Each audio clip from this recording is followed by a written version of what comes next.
నమస్తే. తెలంగాణలో రాజకీయాలు ఒక పతాక స్థాయికి చేరుకుంటున్నాయి.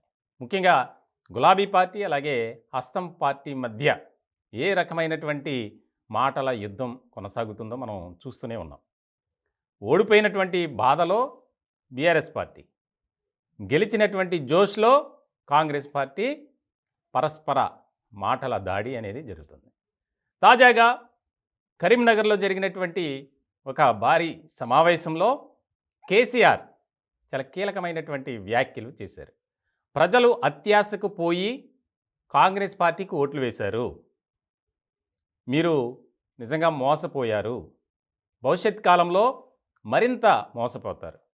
అలాగే నాకు బ్రేకులు పడ్డాయి, లేకపోతే వేరే విధంగా ఉండేది అని.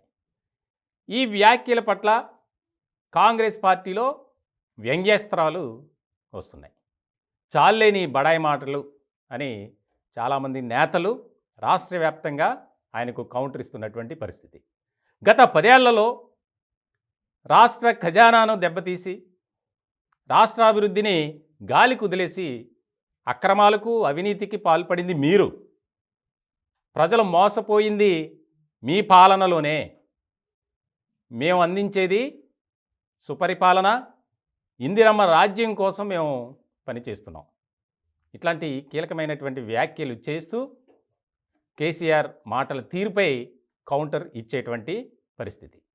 ఇలాంటి క్రమంలో ముఖ్యంగా ఇప్పటికే తెలంగాణలో బీఆర్ఎస్ పార్టీ పరిస్థితి ఏ రకంగా ఉందనేది మనకు తెలుసు.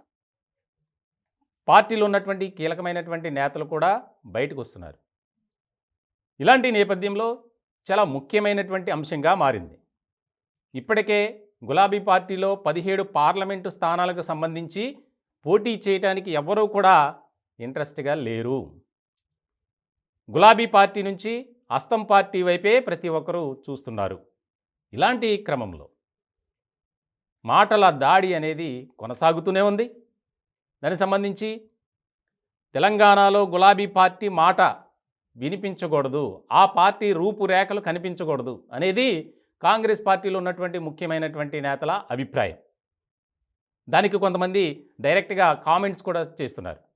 తాజాగా మంత్రి కోమటిరెడ్డి వెంకటరెడ్డి 39 మంది బీఆర్ఎస్ ఎమ్మెల్యేల్లో 30 మంది మా పార్టీలోకి వస్తారు, చూడండి, రాసి పెట్టుకోండి అని చాలా ఘంటాపథంగా చెప్పారు.